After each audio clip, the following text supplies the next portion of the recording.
ladies and gentlemen, the esteemed superintendent, faculty, administration, board of AIS, thank you so much for inviting me today. I graduated from AIS in the year 1995, and the guest speaker in my class was Her Excellency Dr. Jihan al-Sadat. She was the wife of President Anwar al-Sadat and a huge role model of mine. So to come back 29 years later and assume the same stage is the biggest accolade that I have ever received. So thank you, AIS. Thank you, Bassam. Thank you, Khalid Dinawi. Thank you for everyone who invited me here. I would like to tell you a little bit of a story of how I knew about AIS. It was in the year 1992, and my father was looking at the newspaper, Al Ahram. I don't know if you know about it. It was a big deal in my days. It was a half-page ad celebrating the graduates of 1992. And me and my sister were preparing ourselves to travel to a boarding school in the United States. And my father thought it was a better idea to stay and to join AIS. That days of the 90s, AIS came to Egypt and disrupted the world of education forever. They created this wealth of experience, of culture, of research. They introduced confidence, bravery, boldness, and all these amazing characteristics that I can see in the leaders of today, and as I can see from the leaders of tomorrow. So thank you so much, AIS, for doing that. I was among the very first groups who joined the International Baccalaureate. So I was probably the first group who graduated from AIS with a full International Baccalaureate. Khalid Dinawi was my colleague, 1 year younger. He was elected future Einstein, so he could have been a rocket scientist, but he's now in AIS, pushing that future forward and celebrating today the graduation of his daughter, Lara. So congratulations, Khalid and Lara.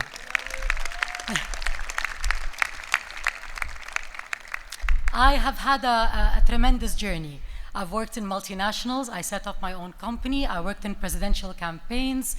I'm setting up my international office. I did nation branding campaigns. I worked in the government as Assistant Minister of Tourism and Antiquities. I supported the government in several of their campaigns for Egypt. And all of this was initiated, started, and ignited by my years here at AIS. So enough about me, and I was told I have 5 minutes, so I want to keep it short. I thought of, instead of doing 5 minutes, to have 5 tips. So allow me to do those 5 tips. The first tip was already said by Bassam, but I'm going to reiterate it. I want you to look to the right of you, to the left of you, to the person next to you, to the person behind you.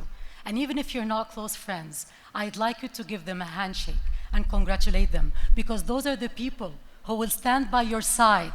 Those are the people who are going to support you in your careers. I've had the best friendships in my life. I have been supported by the best people from my life, and they've all been in AIS. And even if we were not close, one phone call away, I'd call them up, and they're right here by my side. Please remember that. My second tip, we're all born, most of us, privileged. And in my experience in life, I realized that the more privileged you are, the more life will hit you hard. Life will hit you hard to the ground. So stay grounded. Stay close to the ground. So when life hits you, the ground is not far away, and you'll be able to absorb the hit, and it will be okay. My third tip is, you'd assume that you'll walk out of here and your student days are over. Remain the student. Remain the learner. Remain curious. Remain adventurous, because this is the only way you will stay relevant. Tip number 4 is to be pleasant. People will hire you because you have a good CV. They will keep you because you're good at your work, but they will promote you and cultivate your success if they like you. So be very pleasant. I know that, I wish I knew that back in the day, because back in the day we're so focused at work that we took character lightly. But if you're able to be pleasant and nice, people really like those they are comfortable with. And the fifth and my last tip is the one that is closest to my heart. Most of you here are Egyptian, and even if you're not Egyptian, you've lived enough here in this country to be Egyptian, and we know how influential this country is. So I want you to be very proud.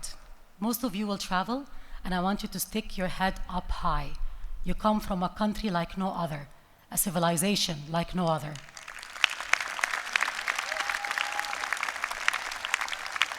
People will look at you to ask you where you're from, and the minute they hear you're from Egypt, they will stop to know more about you. Be proud and be the right ambassadors for your country. Class of 2024, congratulations. I'm so excited about your journey you're about to embark upon, and I'm so looking forward to reading your stories one day. Thank you.